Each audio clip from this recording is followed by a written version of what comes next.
Hey, how's it going, everyone? Ooh, I look grainy. Big. Yikes. Ugh. What if I do that? Can anybody hear me? Is anybody here? Let's see. Is anyone here? I guess I'm 8 minutes late to the stream, so I guess it kind of makes sense. Let's see. We got one person participating. Let's see if I do that. Guess that looks a little better. Yo, drummer, what's up, guy? I'm getting roasted right now for being late as late to his own live stream. That's always the thing, always being late. I know. But drummer, what is up, guy? What are you up to? I'm just waiting for more people to show up before I start just getting into it. Am I here? Can you hear me okay? Like, am I sounding all clear? You just got... Ooh, there's like I look pink. I'm like glary over here. I don't like that. Let's see if I increase. That looks a little better, I think, right? Okay, sounds great. That's good.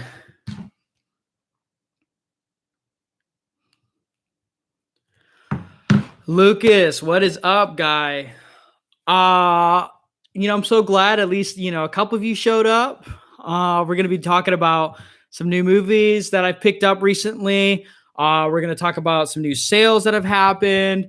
And then we're also going to just give some channel like life update stuff. Cause like there's some big things been happening, like, nothing to like brag about, but it's like, decent enough stuff. But if you have any questions for me, I guess since there's no one around, this is like the time to start asking them before it gets lost in the threads.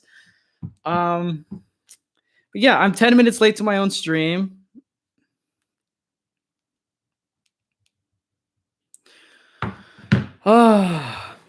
So okay, let's see. Drummer, so you got Shudder. Dude, Shudder's great because it's a streaming service that has like a lot of unique things that like other streaming services might not have. And it's a community built streaming. Like when something's on Shudder, like people get excited and it starts like going on threads. So that's what's really great about it. And like they always do like a monthly lineup. Am I dumb, or do I feel like a lot of streaming services don't do that? And I kind of like that about Shudder. Like it's like it gets you kind of hyped for some of their releases. And I don't know. I like that. I kind of like periodically subscribe to Shudder. Definitely during October, it's a must-have streaming service. And I sometimes will have it like at times where it's like the others, like Amazon Prime, or when I had Netflix. If Netflix wasn't doing it for me, it was like that was like a streaming service I'd go to. Usually it was a Criterion Channel and Shudder because I'm a man of absolutes. So I'd have like classic films and I'd have like trashy films. That's just my style. Maybe I'm built different. I don't know. But that's just how I did my streaming. But yeah, Lucas, I appreciate the Killa thing. It makes me sound more dangerous. I like that. My favorite sequel, Nightmare on Elm Street 2, Freddy's Revenge. It's all-time favorite. I can't be biased about that movie. Love it to death. It's also, I did a video, not video, but I did a podcast episode with Jennifer from the Alamo here in Springfield. Amazing woman. One of my favorite people to have. She's just so smart with film. We talked about just Nightmare on Elm Street 2 because that the documentary, The Scream Queen, my Nightmare on Elm Street, which is about Mark Patton, the lead actor in that movie, who I've also met before in real life. He Facebook responded to a couple things that I commented on. He also tweeted at me once. Really great guy, and yeah, I got to meet him. I have a picture with him too. He's really great. So I absolutely love that movie. It's my all-time favorite. Did you ever get back to checking out any Hitchcock films? No, I did not. It's not really something I'm into, like trying to explore right now.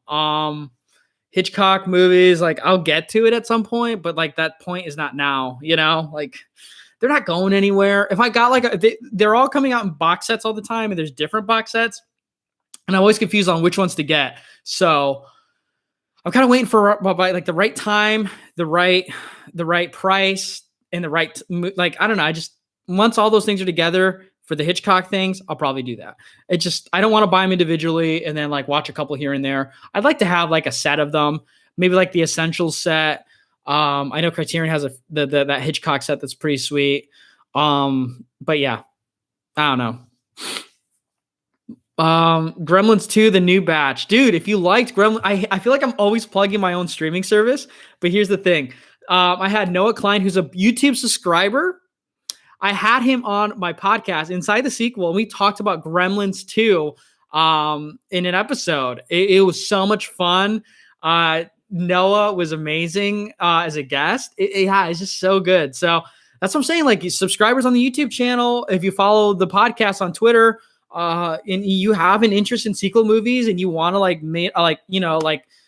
Skype it up, like, get in the DM, start asking, dude. But yeah, Noah was amazing. Phil's another subscriber who ended up being on the podcast as well. It was a lot of fun. So, but that's, you can listen to that on I feel like I'm not good at streamlining my podcast, but it's on all podcasts. It's on Google Podcasts. It's on Spotify. It's on iTunes.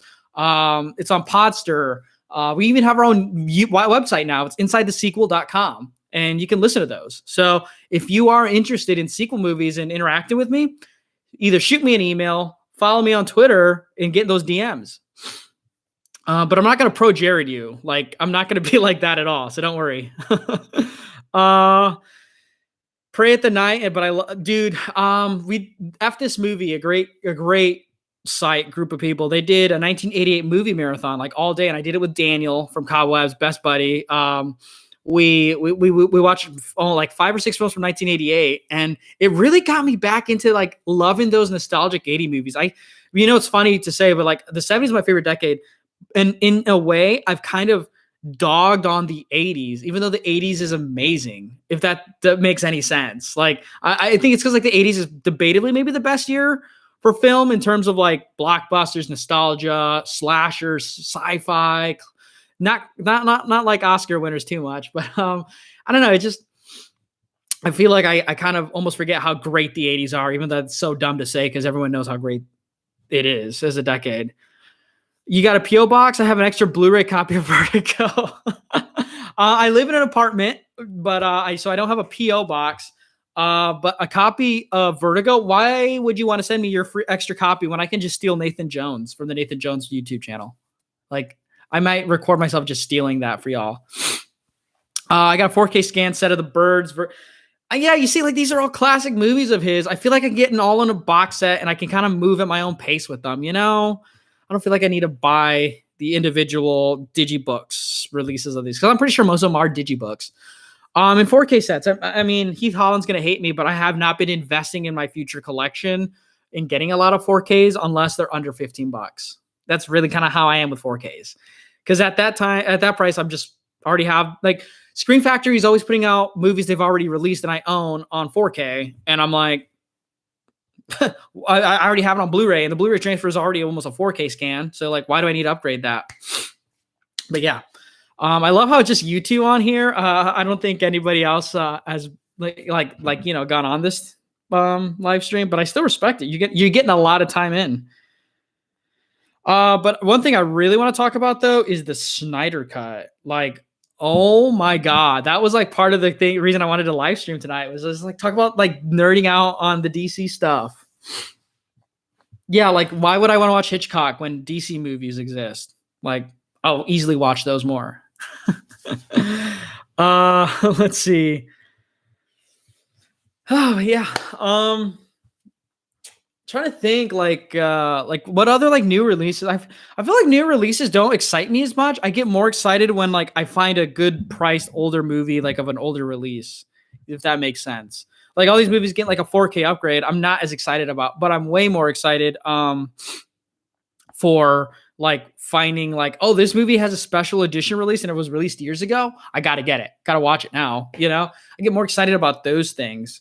Or label releases, because I'm one of those pieces of shit,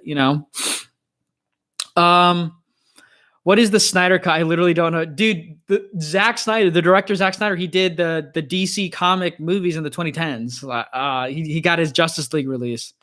Demons 1 and 2 on 4K. I saw that. I think that Who did that double pack? Was it Arrow that did that double pack release? I actually used to own Demons 2 from Synapse label. I had for some reason just that's the first Demons 2. I didn't even see the first one. And I traded it with Daniel. I didn't care for it too much because it's like, I think I bought it because it said a Dario Argento presents, but I think it's in Mario Bob. I'm listening to all these Italian directors. Who the hell made the Demons movies? Was it, oh God, like who was it was it Martino? Who released the Demons 1 and 2 movies? I forget. Was it Sergio Martino? I don't know. I don't know. I suck. Lamberto Bava. Okay, so I almost said Mario Bava. See, Lamberto Bava, I'm not super familiar with his films. That's a Daniel question. If you have a lot of Italian director questions or fanatics, if you're a big fan of Italian director works from these 80s, basically, Daniel from Cobwebs is like your encyclopedia for all of that. Like he the only reason I know about Italian films is basically because of him. And I've kind of tried to piece it together. So, I mean, Fulci's my favorite because I've watched way more Fulci movies. But I've seen a couple Mario Bava films. I've seen a couple Argento films. I'm not even an Argento completionist. I've watched like one that Lindsay Baker Severin box set. I watched one of those movies with Daniel.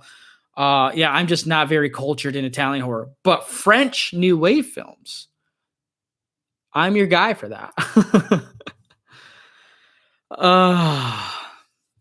So y'all love Italian horror, eh? Yeah, I only watched one of those. Both I've seen 2 Bava films, and both are in that box set. So, well, yeah, I'm waiting for a week off. My birthday's next month, so maybe I'll watch them then. Have you seen the Creepshow series? Yes, I watched the whole first season of that. I've seen Creepshow 1 and 2 as well. Absolutely love Creepshow. Favorite anthology. Body Bags is another one up there. I love horror anthology films. They're just my thing, you know? Very classy cinema. Since I got, oh, dude, so you got Shudder to watch the Creepshow series. That's awesome. That's really cool. That's definitely a good reason to get Shudder. Was it Criterion or is it Shudder that's got this new 1979 horror movie that was like hard to get for such a long time? What was that? It's like a crazy, is it called like Possession, or is it, I don't know. It's like 3 different cuts of this movie. It's like a possession movie. I don't know. I think it's only on Shudder though. Body Bags is awesome. I love that anthology. You get Toby Hooper, John Carpenter together. Like, what more do you need in an anthology except Romero, obviously? So yeah, dude, March Madness season is upon us. I haven't watched a lick of college basketball this year, but I used to watch a lot of it when I lived back home because I had television. I have a TV, but I don't have television, so I don't know how I can watch like live sports anymore. I just watch movies and anime and YouTube videos. Oh man, for the amount of hype people had for like this live stream, there's not very many people. Sad. I think the cancel culture is finally catching up to me. I think everyone's like, don't support Chris, don't watch his stuff. Like, we kind of need to get him out.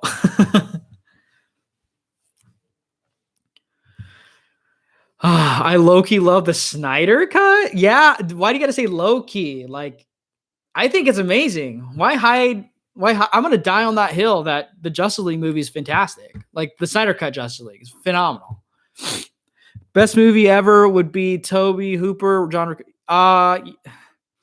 Well, let's see.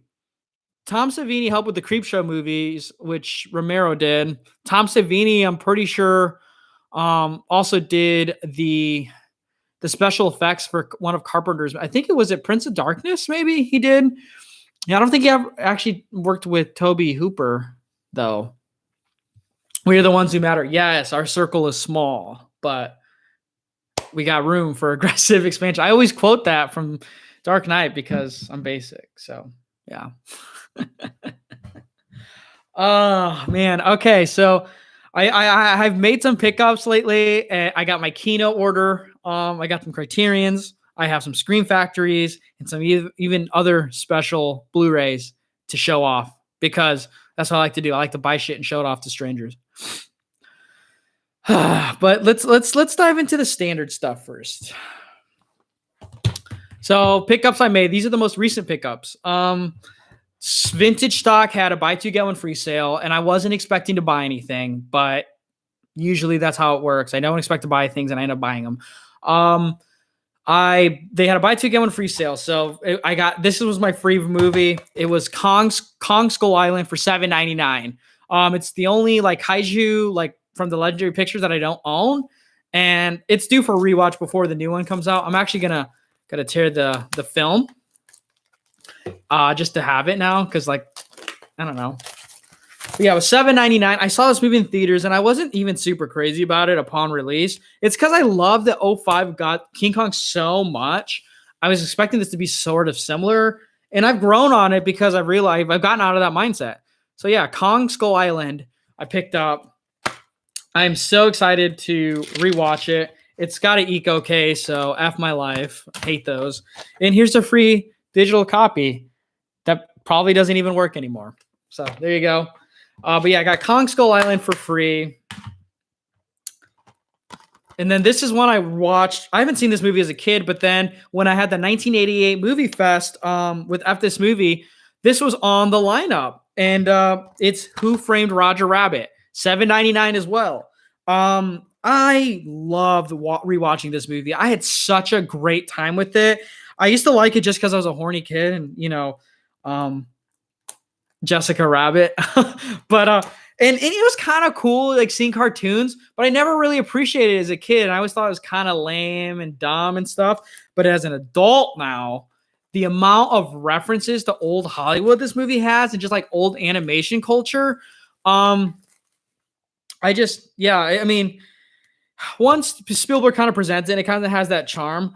But the other thing is, Bob Hoskins in this movie kills it. He is like a perfect casting. It feels like a grit noir with the comedy of old cartoons. You have Daffy Duck and Donald Duck doing a piano competition. You have Mickey Mouse and Bugs Bunny together on screen. You'll never see that again on cinema, but in this movie you do. And it's just, like I said, it's a gritty noir movie at its core as well, which I really like. And you get a lot of references to old Hollywood like that. Like Jessica Rabbit looks almost like Veronica Lake with her hairstyle, covering part of her face. Yeah, it feels like a Billy Wilder almost type of movie. So yeah, Who Framed Roger Rabbit? And it's $5.99 at Best Buy. Screw me. The guy who always looks for a deal overpaid for this. Oh well. But the thing is, the last movie I picked up was $16.99 used, was Body Bags. It's released from Screen Factory. If you haven't seen Body Bags, I absolutely recommend this movie. The premise is this doctor, he gets in a car accident and loses his arm. And what they do is they do surgery on him and they get an arm donor. But the arm donor is actually a convict who strangled his victims. So they thought he was presumed dead. So they cut off his arm and they put it on the doctor's arm. And the arm starts acting on its own. And he has to try to figure out what's going on with this. Brad Dourif's on this in this movie as well. It's just awesome. I loved Body Bags. I discovered it last year with Daniel when we had a 24-hour movie marathon. And yeah, this movie really just did it for me. So Body Bags is a movie you have to check out. I wouldn't pay full price for it at like the $21.99 price, but I got it for $16.99. I got another movie and I got a free movie as well. And it was worth it at that point. So yeah, Body Bags. You need to check it out. It's great. Let's see. I liked it. Yeah, I liked it because I was a horn dog. Dude, we were all kids then. What can we say? Okay. There's only 6 people. We'll see if they care about this. There was that Criterion flash sale and I never showed off what I got. So I picked up 3 movies during the sale and I had a $10 off coupon too. So I got free shipping. So dope. First movie I picked up, Minding the Gap. This was a 2018, 2018 documentary that was nominated for Best Picture or for Best Documentary, excuse me. And the funny thing is, the director and the kids in this movie are from Rockford, Illinois, which is where I'm from. So watching this documentary and seeing like places I grew up by and drove around in and been to. It was really kind of nostalgic and it was really kind of interesting and like the story that they're telling is true for a lot of people from Rockford. So it was really it's like a personal movie for me. Like I totally I think it works for everyone though. It's just a really great story about like adolescence and growing up and getting out of your hometown. And yeah, Minding the Gap is great. So I picked that up. It's a new release. Next movie was a blind buy, but I know I'm going to love it. And that is Moonstruck, another recent release from Criterion. I just feel like this movie is right up my alley. Nick Cage, Cher, romantic comedy from 1987. Yeah, so I'm really excited to watch this. I can't say much more about it. Last movie, another blind buy, but I know I'm going to like it because it stars Ray Milland. It's a Fritz Lang film, who I'm not very familiar with his works, but Ray Milland is in this movie, and it's kind of like an espionage thriller in a way. It's a noir, but like it takes place during World War II, I believe. Yeah, so it's kind of it just sounded like really interesting. I know there's a seance in this, and they're kind of looking for a Nazi. Ray Milland's in it. Did I say that already? So yeah, and I've heard things about Fritz Lang and a lot of Blu-ray productions like put out like a lot of Fritz Lang's work. So I have to assume he's very acclaimed. So I guess this is my intro to him. We'll see. I really only buy movies blindly, easily if they're Ray Milland starring or if he's like a part of it. Except I hear these later Roger Corman like 60s movies that he's a part of. I hear he's pretty lackadaisical, and I don't want to see my boy like that, like dialing it in. So I kind of try to stay away from that, but I'll buy almost everything else that he's in. But yeah, there's some more stuff. If we get to like 8 or 9 viewers, maybe I'll show these off later. But yeah, I'm getting kind of parched, so I'm gonna get a quick drink. Oh, let's see. What's the life update? Okay, so the life update is I bought a car, so I've incurred more debt, which is great. So I have a new set of wheels. So yay me. I got a promotion at work, so even yay me. I don't know. We'll see. What other life updates are there? The podcast is going well, better than I expected. I've been meeting new interesting people. We're doing a Godzilla mini series, and I absolutely love that. Other things. Let's see. I got a stimmy check, which I've been using to pay off some debts, so that's great. I'm giving relationship advice to strangers on YouTube, and I think it got hit with some mild success, so that's kind of a sweet thing. My birthday is next month, April 10th to be exact, is my birthday. I will be 25. I'm old. So that'll be fun. Other life updates. I bought an air fryer and it's been awesome. Let's see. What other life updates have I had recently? I don't know. Got a haircut. that was overdue. It was really needed. Let's see. Other life updates have been I don't know. I think that's what I put life updates. Oh, I watched the Snyder cut, so my life can finally start. That's another one. My eyes have been wide open. I've seen the light, and I have reason to live now because the Snyder cut was released and it was phenomenal. So there's that. Also, we have 8 viewers. We'll see if we get 9. I have 8 people watching, or is that 80 people? That would be cool. Ray Milland is Dial M for Murder from Hitchcock. Again, if there's a box set with that, maybe I'll buy it. Let's see. Oh, other big life update. I've been unhappy with my diet and my lifestyle. as I drink wine. But I've been changing the way I eat. I've been kind of changing my morning routines. Um, and I feel good, like it's crazy. Like I used to like eat junk food, chicken tenders and mac and cheese all the time. Drinking coffee, not enough water. There were actual days at work.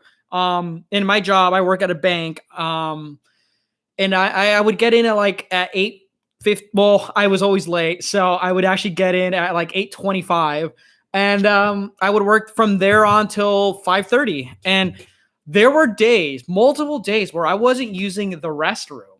Like I did, like the whole time, even during breaks, I wouldn't like use the restroom. Like I didn't have to go. I would drink coffee, like nonstop. I would drink energy drinks, and a little bit of water and stuff. And I just was always feeling drained. I didn't feel right. And I was just getting miserable. I wasn't happy. Coming home and, watching something stupid on YouTube or on TV.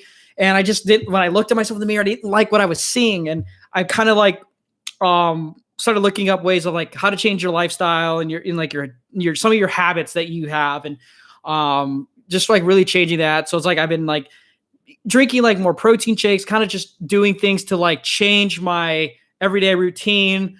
Instead of doing like just the easy, convenient thing. I don't know. I've changed that, and it's been about a week and a half or so. And then I started doing Brazilian jiu-jitsu as well, which I don't know if I'm going to continue. It's great, and it was really fun, but it's just not something what I'm looking for exactly right now. But I had a lot of fun doing it and learning a new skill set, which really got me excited. I don't think I've been excited about learning a new skill set since like when I started doing this YouTube channel. And that's when I started learning about like video editing, camera work, and just like, my buddy Seth taking me under his wing and showing me just like how, videography works. And, it's been a long time since I've been like that, like enlightened. And if you watch my early videos, I'm super happy. Like when I started making those videos, even though they're shit quality, but yeah, I've been changing that, and just doing that in like a small amount of time, I've already felt better. I want to improve more. Just the calorie counts, the carb, like counting your calories, eating less carbs, food alternatives, just makes me feel better. And I've really enjoyed that. So that's been another life update.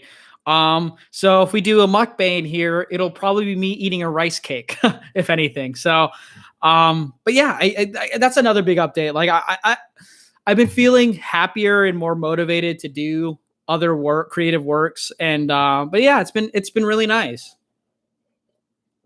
Now I just need to exercise a lot more frequently. And then I think I'll see some more updates. So yeah, that's that we got weirdly real for a second, and I feel weird about that. But yeah, let's see here.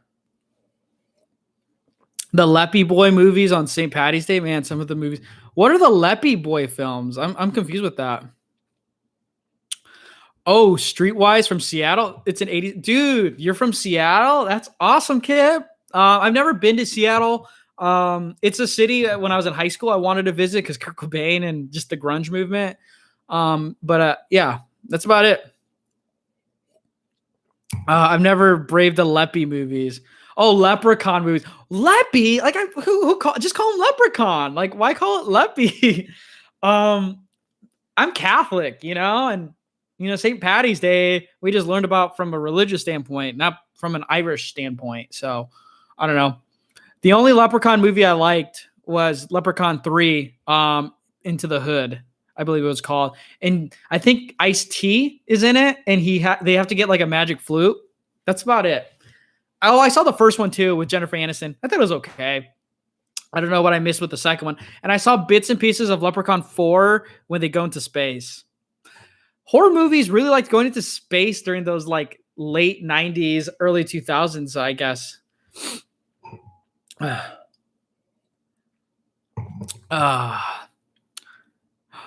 yeah, wow, no pats on the back from the comment section about the life updates. Appreciate that, guys and girls. But yeah, let's see. What else did I say?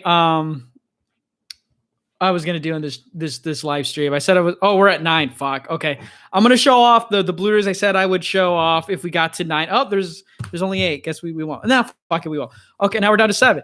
Okay, so this is what I got. I had previously pre-ordered the I pre-ordered the Hammer box set from Gross Creek, or sorry, Mill Creek, and they put out like a bunch of films from Hammer that are like the non-horror stuff on their this box set, and it was like, I think at one point it was going for $100, and then it got lowered to like $70, and then I thought it was gonna go down lower. I really did. So I pre-ordered it through Diabolic DVD, and I figured I should just pre-order it through Amazon, because Amazon, it gives, when you pre-order, it will give you the lowest price upon release. It did that like when newer films got released. If it decreased by $100 or $50 or so, you'd get that $50 cheaper price regardless of when you pre-ordered it. But I pre-ordered through Diabolic DVD first because I thought they were going to run out of pre-orders, because like when the Gamera set came out and I pre-ordered it, I wasn't sure if I was going to get it or not. So I figured Diabolic still had the DVD, the pre-orders, and it said it was back ordered, and I didn't realize at the time, well, it's a pre-order, so how it could be back ordered. But I got so scared that I told them, hey, can I just cancel this? Because I didn't want to get locked in on getting the higher price, because I don't think if it went down and lower on Amazon, they would match it. So all they gave me was store credit. That's fine. And I just slept on it for a long time, like, you know, back when that Hammer set before it even came out, like it was months and months ago. But finally I decided, you know, I want to spend this $70-something, and they're really great at Diabolic DVD. They're really great. And I just got these 2 movies, and I got free shipping, no extra taxes, just a clean swap. And I got The Severin with slipcover Fade to Black, which I've been recommended to watch because, you know, those who said, I think it was Daniel, he said, this is definitely up my alley. So, definitely have to watch. It's about a horror fanatic, I believe, who loves movies. So sounds like someone I know. And the last one is I don't know, like I feel like I can feel like this kind of trend of movies coming to me. And it's like dudes with no clothes on, shredded as fuck. But I got the Beastmaster 4K, you know, the special edition. And Daniel has this, and he showed me this release, and I fell in love with it because I've never seen a release like this. And it's from Severin, which is a box, like it's a Blu-ray production company that I'm not super familiar with from owning, but people have been swearing by it, and Daniel showed me a lot. Fucking Daniel shows me a lot of these things that I end up wanting. And yeah, like this thing's amazing. Like I'm so pumped. And this reminds me, from what I hear reviews and just like looking at it, it reminds me of something I would have loved as a kid. I don't know why. I just thought it was like, I don't know, Beastmaster. Haven't seen it, but I'm excited. I want to watch this. I want to watch a lot more of like these like weird 80s fantasy movies that I've just kind of put off for a long time, because I used to love a lot of these sword movies as a kid. So, and I feel like this is a natural progression for that. I mean, I love Troy, but I'm not going to keep watching Troy or Alexander or 300 or Centurion or I'm trying to think of other movies that are like that. Ironclad. Like these I'm not going to watch these anymore. Or The Eagle with Channing Tatum. I'm just not going to be I'm not into those as much anymore. So I feel like these later 80s fantasy movies are something to progress to. So yeah. So probably with the life updates. Thank you to the Eplers for that. Dude, Kip, going back to college, dude, that's awesome, man. You're like, yeah, I feel like for a while I felt like I was in a rut. It was just like clocking in, clocking out, doing the YouTube, doing the podcast, buying movies, rinse and repeat, you know? And it's like, I wanted to change, but I didn't want like such a super change, because I like who I am and I like the things I'm into. But I was starting to feel kind of bored, and I didn't buy a lot of movies. And, you know, I just was like, okay, I'm just too tired to do anything now. The only thing keeping me sane were Godzilla movies. And, but yeah, like just changing some of these habits that I knew were unhealthy, and I didn't really care about changing because I was like, I'm young. I don't care about this stuff. You know, I know who I am. And, yeah, I'm getting older, still young, but yeah, just time for some changes, you know. I don't know, maybe I'm a different breed. I don't know. Let's see. I want to talk about a little bit more about the Snyder cut, but I feel like that's so obvious to talk about. I loved it. But I'm gonna still talk about it anyway. But I loved it. I'm a big Snyder guy. I've seen a lot of his. I've seen Dawn of the Dead. I've watched Watchmen. Unfortunately, that's one of his I don't like. But that's mostly because of the content itself. Like I'm not crazy about the Watchmen graphic novels from Frank Miller. I just never really got. I don't like this negative anti-hero premise, which is sad because I really want to watch The Boys. But I've been told The Boys is a little different. But just like growing up, I just didn't like that kind of thing. But yeah, so I saw Watchmen as well. 300 I liked. I liked that. Um I've seen Sucker Punch.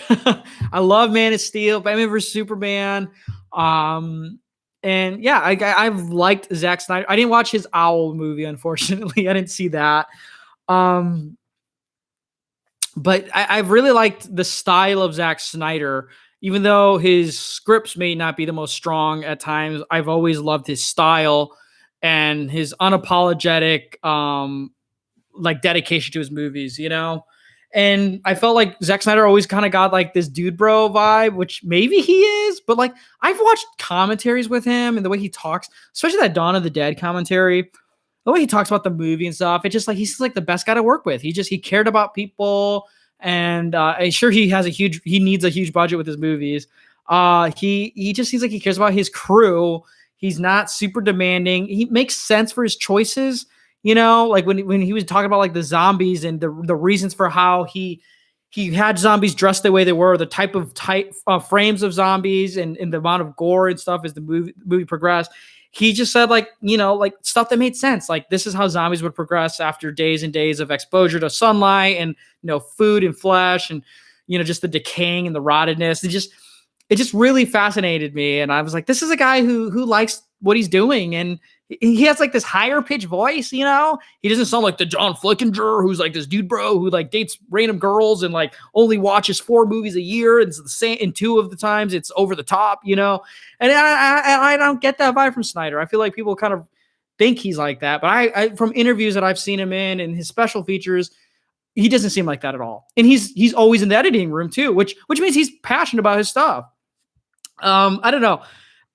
And you know, the Zack Snyder cut, it was a meme for a long time that I was a part of because like, I mean, it's a meme, right? But when it was actually coming out, I was so excited for it because it was coming out March, because it was also coming out with the Kong vs. Godzilla movie, which I've been excited for almost 2 years now.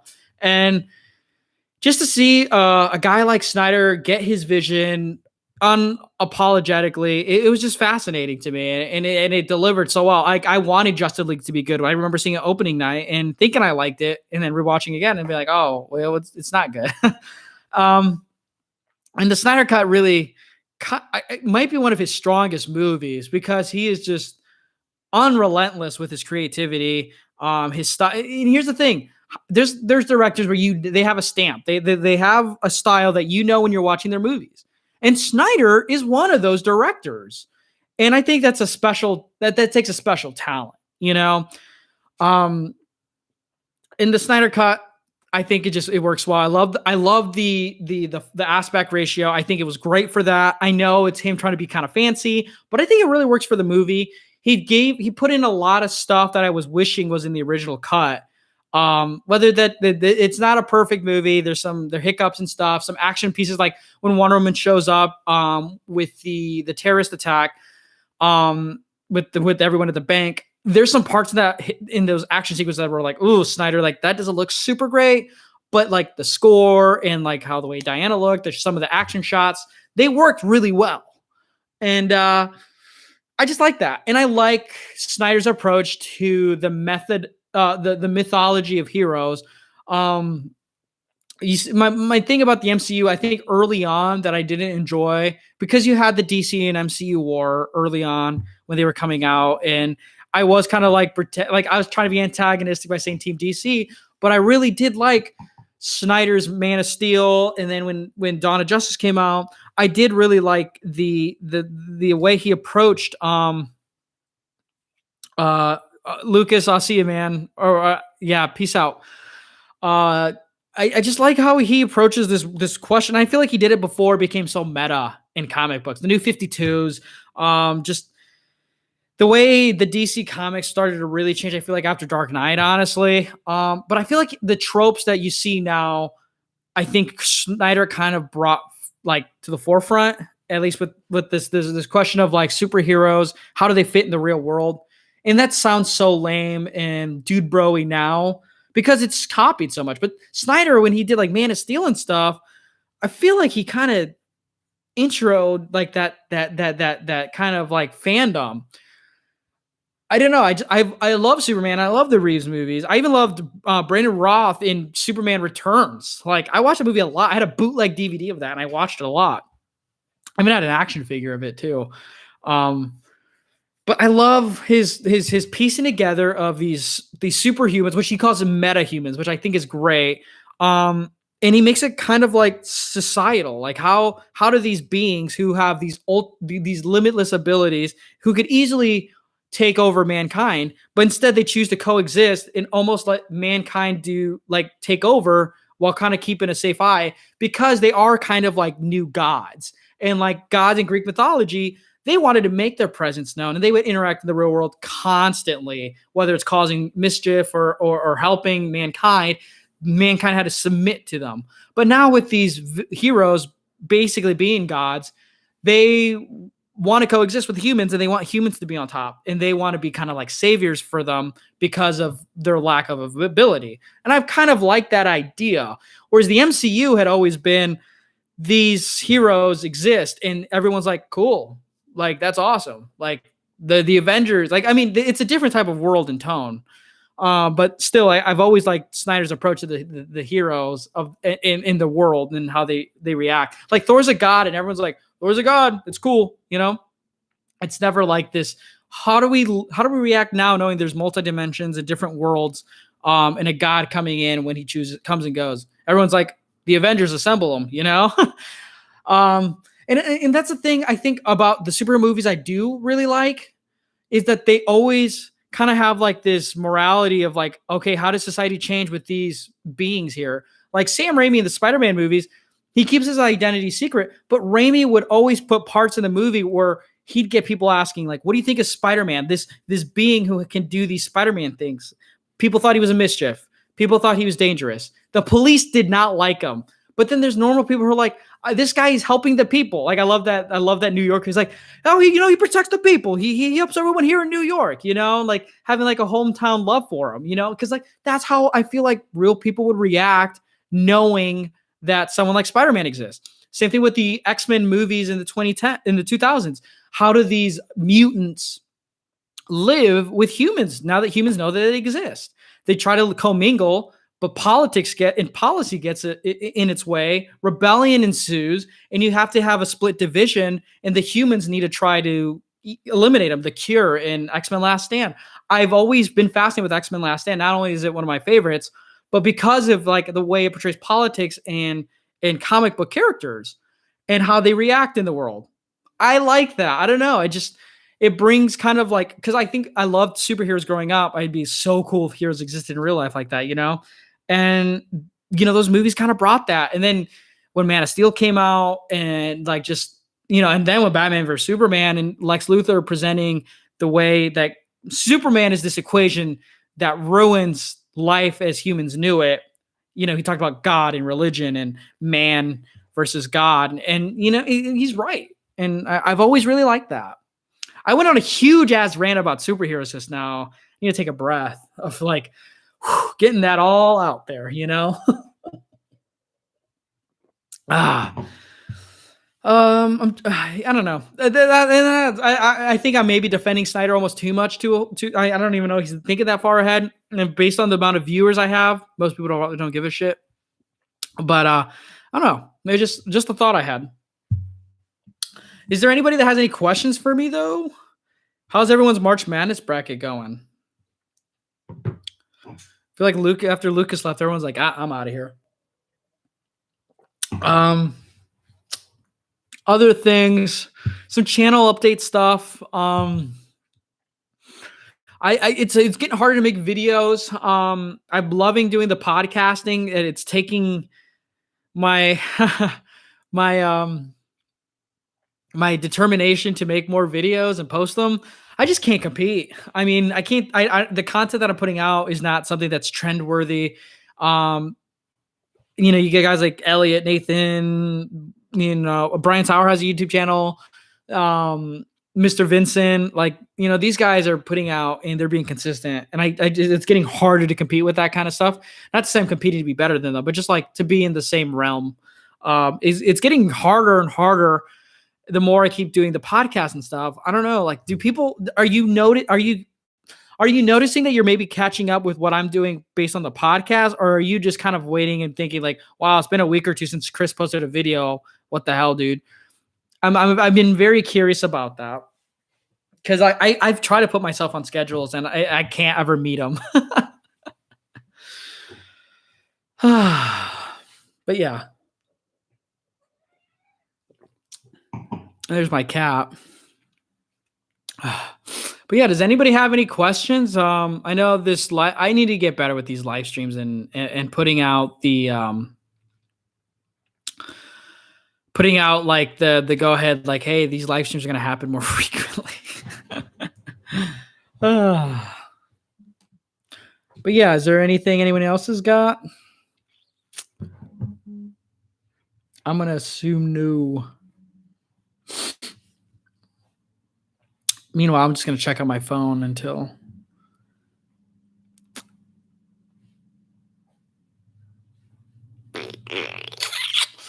Okay, well, I mean, this live stream got a lot of thumbs up. We got 5, which I appreciate. We got 3 viewers, under a minute. I mean, shoot, it's 9:54. I got nothing else to lose, so I think we might call it a night after this. It looks like the cretins of the subscription group haven't came out tonight, which is fine. But yeah.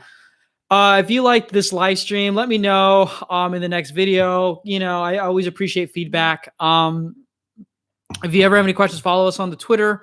You can follow me on Twitter at Herstastic_Chris. Check out the podcast at InsideTheSequel.com. We're on Instagram. But yeah, thank you all for watching, and hopefully I see you all in the next live stream. And Jeff, you check out the next video whenever that's getting posted. Well, other than that, if you have any questions, just hit me up. So anyway, I'm taking off. Take care, everyone.